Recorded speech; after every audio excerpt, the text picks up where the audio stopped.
Ah. Took it like a champ. Hey, thanks for tuning in to Twang and Bang.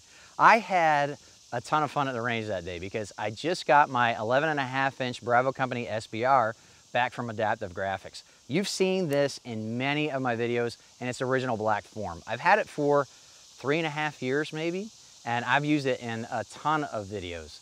But I sent it off to Adaptive Graphics where they water transferred this cool camo on all the plastic, the receivers. They did the full handguard, and they were able to individually camo each of the rail guards. So when I pull them off, you see the camo. When I put them on, you see the camo. They did a really good job.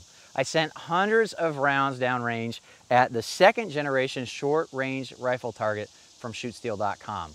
It's designed to take impact from 5.56, 7.62 by 39, even 308 at ranges as close as 25 yards. But it differs from their 1st generation target in that this now pivots to give you a much better visual confirmation of your hits. And if this doesn't make sense to you, don't worry, because I'm about to show you coming up next on Twang and Bang.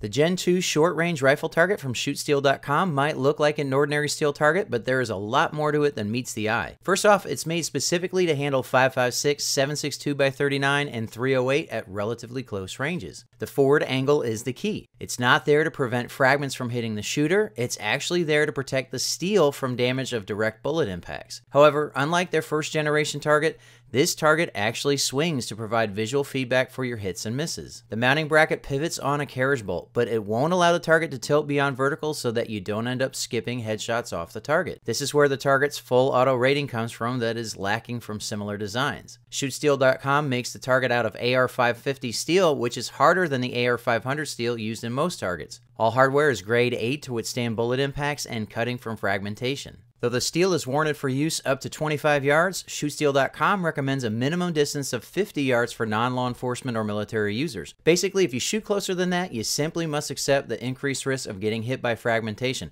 which is something that can happen with any steel target regardless. Though I've never been military or law enforcement, I am willing to take that risk myself and will be shooting the targets between 25 to 30 yards away to test the worst case scenarios.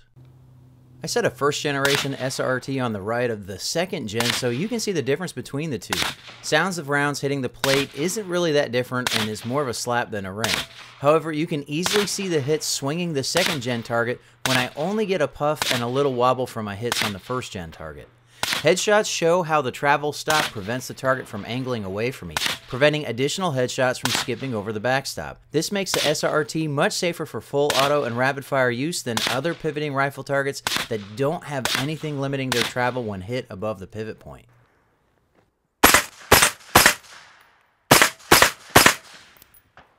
So the new generation target swings really obviously. They sound very similar. But the old generation target, you didn't have that visual feedback, and that's what Evan designed into this new target.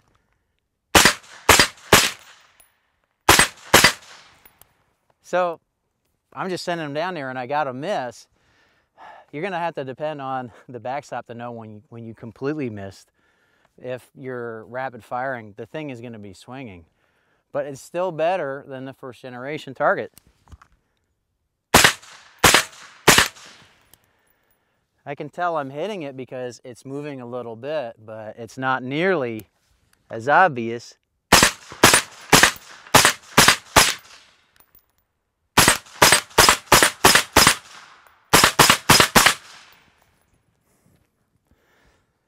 I like it. I think he did a great job. I think that he solved that riddle, getting a short-range rifle target that actually gives you feedback. It's not quite like the ring of pistol steel, but it's a really good compromise.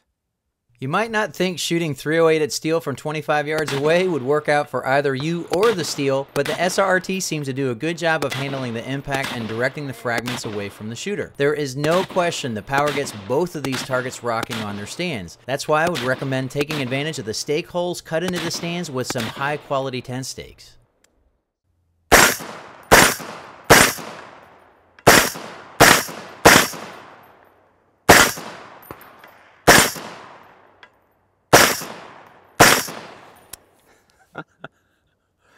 So clearly 308 this close, like 30 yards, is gonna slap steel like crazy. But I still get more of a visual indication that I hit the new generation target compared to the old generation target. But what's amazing is they're taking it like a champ. They do not care. That is some tough steel. Something I did in my review of the original SRRT that turned out really cool was a fragmentation test. I put a box around the new SRRT, and we're gonna see where the fragments that spread off of the steel go. We're gonna see a lot are gonna go to the sides and even up off of the plate, but some is gonna come back, and that's an important thing that you need to see because you need to understand what the risks are when you shoot steel. Let's see what happens.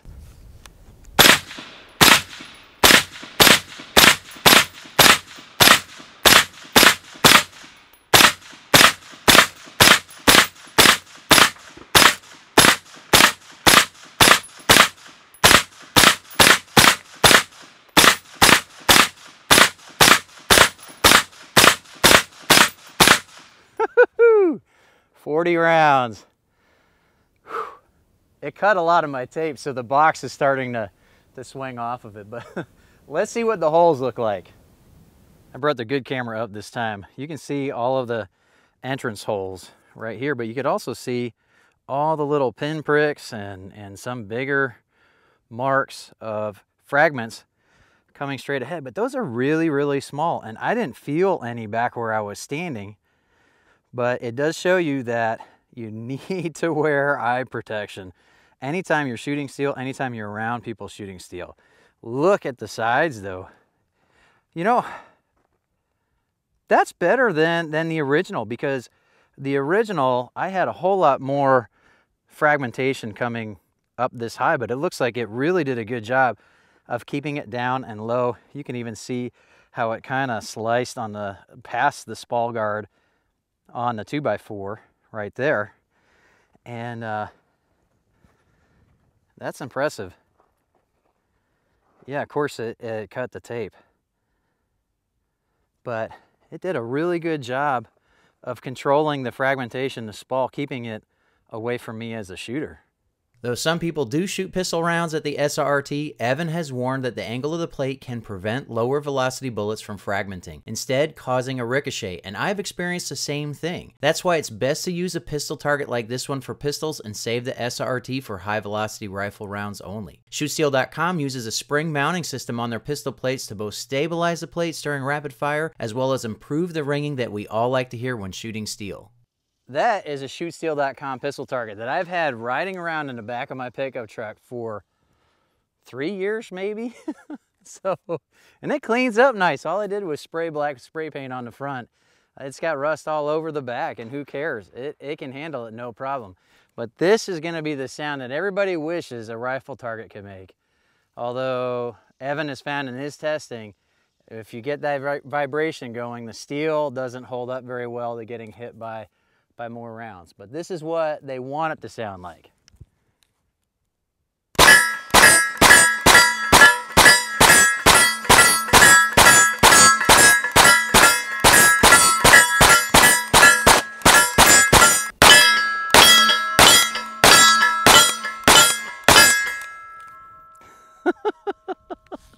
I thought I had more loaded in that mag, darn it.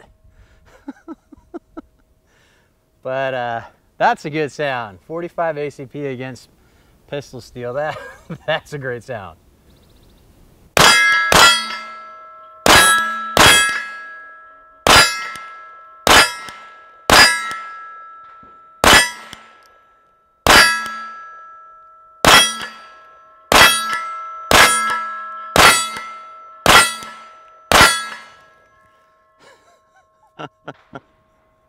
I love it. The new SRRT is available in a kit that has everything you need to get shooting except for a 2x4, which you can get for just a couple of bucks from any home improvement store. You get the target plate, the bracket, a spall guard for your 2x4, and the great H stand for $300. But you can always save 10% on your orders at ShootSteel.com with code TWANGnBANG. To learn more about the SRRT or to see my full written review, be sure to click the link in the video description or visit my website at TWANGnBANG.net. Be sure to follow me on Instagram and Facebook so you can see what I'm doing in between videos, and click right here to subscribe so you can see my next videos on bows, guns, and other cool stuff. I really appreciate you watching Twang and Bang, and hope to see you next time.